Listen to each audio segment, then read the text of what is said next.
The American Association of University Women, Berkeley and West Contra Costa branches welcomes the League of Women Voters of Berkeley, Albany, Emeryville.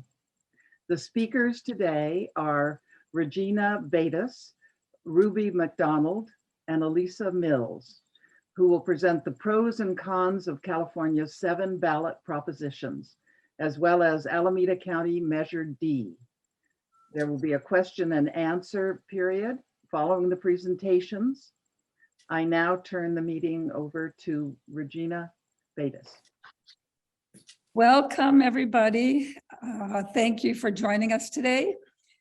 The League of Women Voters, as I'm sure you know, is a nonpartisan political group, and we are encouraging active civic participation. And we do influence public policy with education and advocacy. The League tries to inform voters as best as we can. There are a lot of resources that we have to assist you. So the first slide will show League of Women Voters California, lwvc.org. We also have our own Berkeley, Albany, Emeryville site, so you can keep abreast at what's happening, where you can join in. Voters Edge, that we had, is actually a resource where you can put in your address, put in your zip code, and your ballot will show up with information quite in depth for pros and cons and information about candidates running in your area. The Easy Voter Guide is on the League of Women Voters California website and in many languages, which is really helpful. It's not too overwhelming. It's very popular with voters.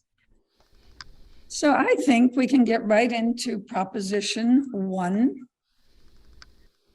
And that is the right to reproductive freedom. So this would amend our California Constitution so that it explicitly includes the right to reproductive freedom, the right to choose to have an abortion or not, the right to choose or refuse contraceptives. Currently, the California Constitution does not spell that out. They do cover the right to privacy, the right to equal protection. So the Supreme Court then decided that this right to privacy actually covers, the California law. They interpreted that to cover abortion and to cover, so some people say, yes, we already have that law, but California would like to really have this solidified as a protection, then have it specifically named. And of course, with the US Supreme Court's decision recently banning abortion, there is definitely a threat for the future. So there are some concerns that the California law could be overturned. So far, the contributors, it's about 8 million that come mainly from Planned Parenthood and the affiliates related to Planned Parenthood. So the supporters say the California Constitution should protect these rights so that we do not have a risk in the future challenging the abortion rights. And the supporters also say that reproductive health decisions need to be with your medical provider and with the individuals, and it shouldn't be decided by others. So the opponents say that the women already have this right to choose under the California law. And they also say it's possible that there's a concern that abortion seekers from outside the state may come and inundate our services here. So I will go on to Prop 26 and 27. These are the two gambling measures. So of course, if you always vote no on everything for gambling, you don't have to worry too much about this, but I think it's really good to be informed about what's going on with gambling in our state with these initiatives to see what the pros and cons are for these. Proposition 26 is the in-person sports betting on tribal lands. And so that's sports betting, roulette, dice games. Right now, they mainly have poker, bingo, and other games. So this kind of changes it to allow a little more like, I want to say Las Vegas style. I'm not sure if they have roulette, dice games. It would allow that in person. And this would be on tribal lands for those 21 years and older. This actually changes the California Constitution and state law. It includes 4 racetracks that could offer in-person sports betting. And there's a 10% tax on the net sports betting on this and the 4 racetracks. So right now, the way it is, tribal casinos are required to renegotiate their agreements with the state to specify the minimum payments that they need to make to the state. So they're kind of a separate entity. And another very important thing on this measure I forgot to mention is that individuals can file a civil action against gaming violations that they find. And this is in certain situations, if the California Attorney General declines to act and they find violations. So I don't know if this is going to be like pointing your finger at your neighbor or pointing your finger at a card room that exists. I'm not sure what that can lead to.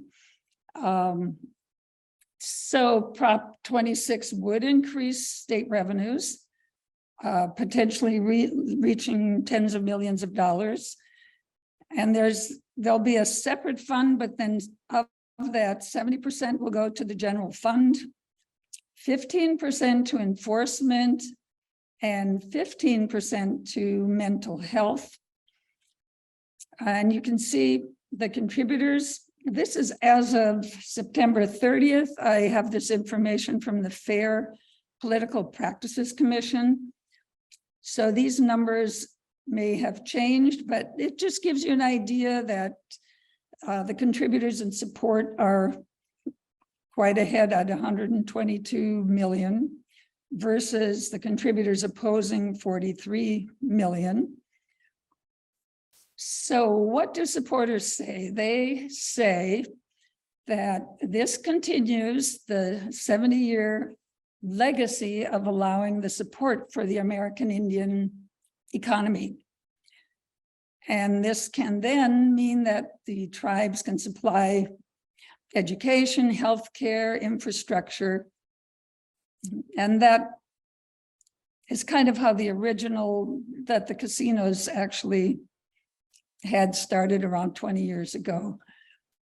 The opponents say this would massively expand gambling in California, and they feel legalizing more gambling will be a problem for public health and safety in our state. So the next proposition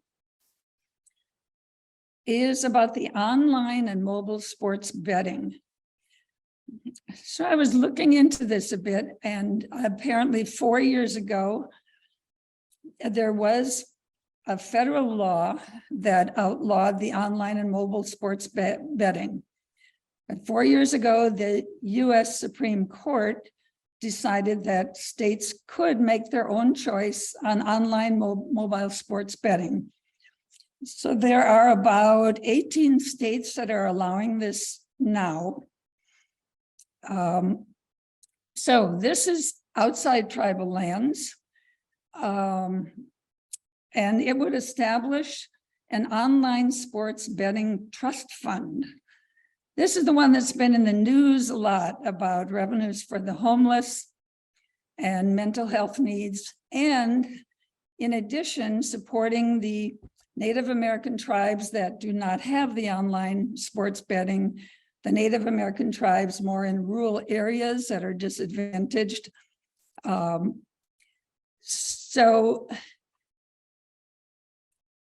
the other thing I want to mention about this is that tribes actually can offer the online sports betting. When I first looked at this, I thought, oh, does this rule out the tribes? Are they left out of this?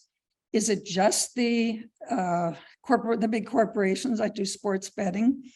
But actually the tribes can offer online sports betting, and they would have to pay a one-time $10 million licensing fee. And then this gets renewed every 5 years with a fee, which isn't that high, but there is another fee. The gaming companies, they could actually offer online sports betting for $100 million licensing fee. And that would have a renewal every 5 years as well.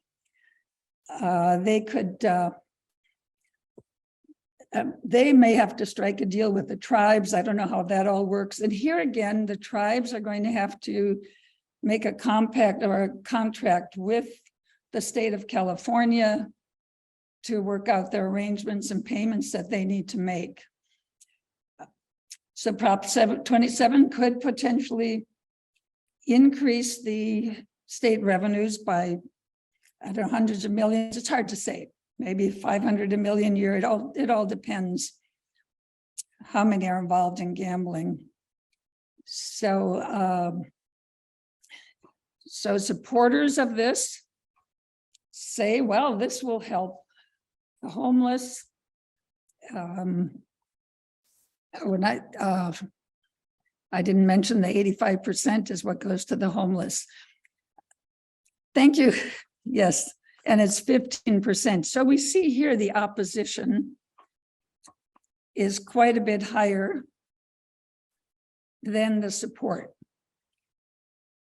And I think there were a lot of American Indian tribes that were opposed. So the supporters say that this might protect the gamblers. This would regulate online sports betting, since I think that's all happening quite a bit right now, kind of illegally. And revenues would go to the homeless and the disadvantaged tribes. So the opponents say that large out-of-state gambling companies are the ones that would profit on this, and that there's concern that this makes gambling accessible to more and more people. There's also concern of the access for those who are under 21 years of age, having the mobile online gambling available to them. So we will move on to Proposition 28. Ruby will talk about that proposition. Proposition 28, which specifies funding for arts and music education in the public schools, has been put on the ballot because apparently there is only 1 in 5 public schools actually has a substantive program on arts and music. So this measure would take 1% of the California public education budget, and 1% of that budget would be about $1 billion. Now, I just want to caution people, whenever people talk about sums of money, it's important to realize the context, that is what that amount of money or percentage represents. And in the case of the public education budget, coming from the general fund of the California state budget, that California state budget would be about, depending on economic conditions, anywhere from $160 to $200 billion.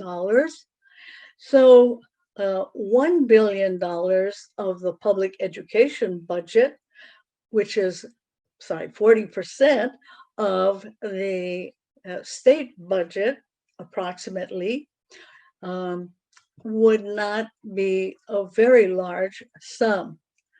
Although opponents point out that because it comes from the general fund, this is not specified, and there would have to be some re-budgeting in order to provide this amount.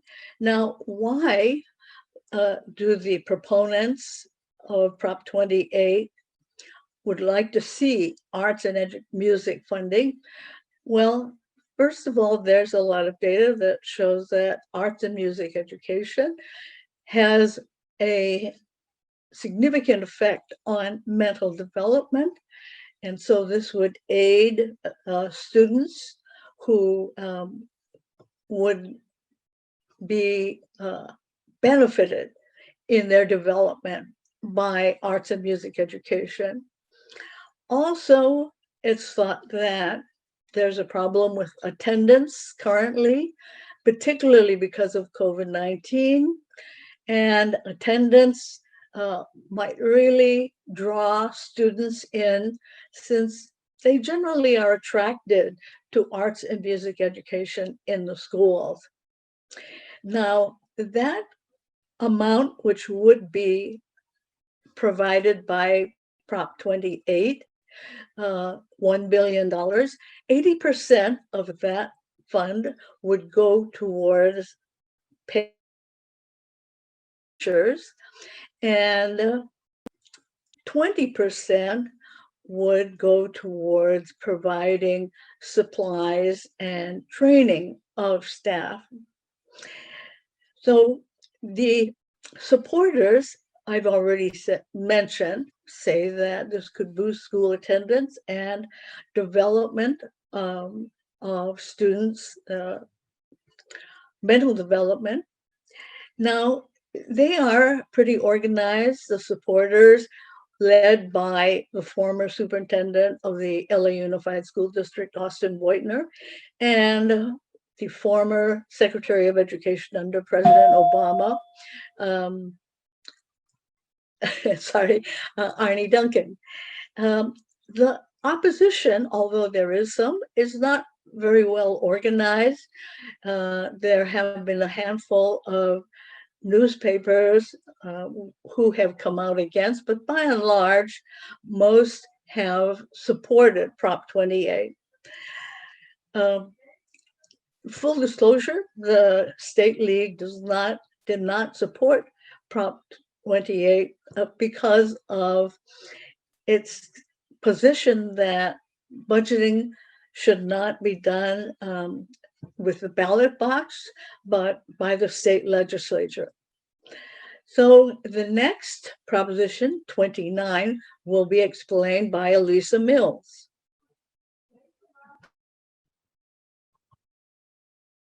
Yes, so this is Prop 29. This is the latest kidney dialysis proposition for us to see here in California. This is the third attempt to make a change here to kidney dialysis, I guess, business, the clinics that provide this service, that provides services to over 80,000 Californians. So as it is right now, there are these licensed dialysis clinics, and the individuals, the patients that receive dialysis, they typically are seeing their personal physician once a month, and then most of those treatments hopefully are taken care of through Medicare and Medi-Cal, sometimes private insurance. And then if there are any kind of infections caused by dialysis, those are supposed to be reported into the federal government. But with this proposition, what's being proposed that there would require an on-site doctor, nurse practitioner, or physician's assistant during the dialysis. And I guess there would be additional reporting going on about infections to the state required every 3 months. And also there would be disclosure about ownership about these clinics, to the patients of who is it that owns these clinics. So those people in favor of this are saying that dialysis is a dangerous procedure, that clinics should always have a healthcare provider available to help, and that also Prop 29 would prevent discrimination and protect patients in rural communities. However, those against say that Prop 29, if it were passed, that it would take healthcare providers, practitioners, away from hospitals and emergency rooms in order to be on site at these dialysis clinics, and claiming that some of these clinics, dialysis clinics in the state, might close due to these increased costs. Okay. So now we'll move on to Prop 30. And Prop 30, there's been a lot of media attention on this. It would add a personal income tax of 1.75% to those with income over $2 million in order to collect funding related to cleaning our air. Significant amount, projecting $3.5 to $5 billion. So if it were to pass, every dollar an individual would make over $2 million, there would be a 1.75% tax on that income. The money specifically from this tax would go into a specialized fund separate from the general fund. And it would be in order to increase our vehicles, the zero emission vehicles, and also fighting wildfires. So those are the two purposes for that funding, with the majority of it going to the zero emissions electric vehicles. So some of that is for building additional charging stations. Some of it is to help individuals to purchase these ZEV vehicles, especially low-income individuals, and then 20% dedicated to the wildfire issue. The financial effect with this is projected at, as I said before, 3.5 to 5 billion per year. Those in favor of this say that greenhouse gas emissions from cars and other transportation are the largest contributors to climate change and that we need to take action now. They also claim that wildfires are getting worse and that we need more money to manage that problem. Those against this are saying high earners may leave the state if California increases its income taxes. Also, if these new projects are really important, they should be paid for from the general fund, not with new additional taxes. Okay, so now we'll move on to Prop 31, and you'll hear from Ruby again. So thank you, Elisa. Prop 31 is not in the usual category of propositions, but is a referendum. So the people, the voters by law, are supposed to approve laws passed by the California state legislature. And in this case, the law passed by the legislature is SB 793, which was passed in 2019 to 2020 cycle to ban the in-person sale of flavored tobacco products. So you may recall all of these very enticing flavors, fruit flavors, menthol, etc., put into tobacco for the purpose of attracting more users. And it was found that young people, well, the tobacco companies, of course, having done research, know this, that young people are especially drawn to these flavored tobacco products. Not only that, but they apparently also, once becoming users, find it very difficult to stop using them. So they are easily addicted. This law has not gone into effect yet because the tobacco companies actually were able to defeat this in a referendum once before. And again, those concerned about tobacco use by youth are making a second attempt to ensure that this law is enacted. And so here we have Prop 31. Now, as I said, the supporters, of course, want to strongly discourage youth in particular from starting this habit, which could be extremely hazardous to their health. Opponents, however, feel that people should be free to buy whatever they want to. So, and also that the state will lose some revenue, because if these tobacco products are not sold, then the excise tax will not be collected. So this is Prop 31, and we'll go now back to Regina. So the last measure is actually for Alameda County, Measure D amendments.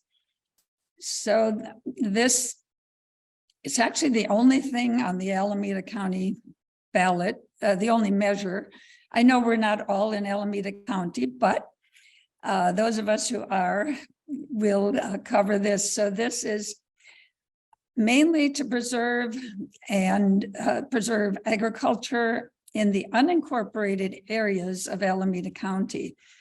This is called the Save Agriculture and Open Space Lands. And it was an initiative in November 2000.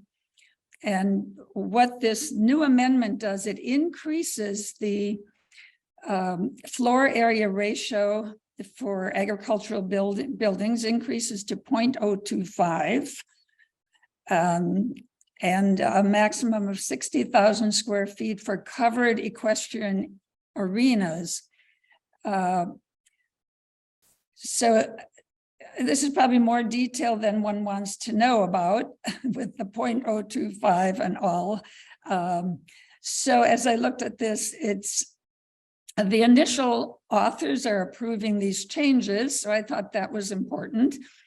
And the Alameda County Planning Commission also unanimously recommended this change. This amendment to Measure D passed in 2000. And there's the resource management of these unincorporated areas. It mainly has an impact on the East County area of Alameda and the Castro Valley area also, where there are unincorporated areas and open space. So it's interesting, it's kind of confusing because one side says that this is going to prohibit uncontrolled development in the areas of Alameda County, and it's going to protect open space and agricultural areas. It does allow more space for ranchers. It can expand the wineries, the olive orchards, and the equestrian arenas, as well as equestrian performance space. The arguments, again, they say it's designed to promote the corporations, like the land barons, for these large parcel agriculture in Alameda County. Of course, then they also say that the wineries can triple in size and that this would be tough for the smaller wineries that wouldn't have that chance to grow. So there you have it. A yes vote would allow more space. A no vote would stop the increase of the expanded storage and processing and retail facilities of these large wineries. So let's move on. This is our chance for Q&A, and we'll see if there's anything in the chat here, or we could have people speak as well. I think that could work. I do want to remind everyone about the great resources that we have this time for the election, with the videos that Cynthia has put into the chat, the videos that apply to the Oakland measures, as well as to the state measures. So let's see if we have any other comments as well from Ruby and Alyssa. And Cynthia with our league has been holding us together with this Zoom, which I really appreciate. She has handled many for our candidate forums, and which is wonderful. And these are recorded as well, as we are today, by the way. I don't want that to intimidate you when you ask questions. And we want you to make your choice. Of course, the league does support certain measures, as Ruby had mentioned, that the league has their positions, so they were not supporting, just for an example, the arts in the school, because they felt that the ballot should not be the place to decide budget matters. That's just one example.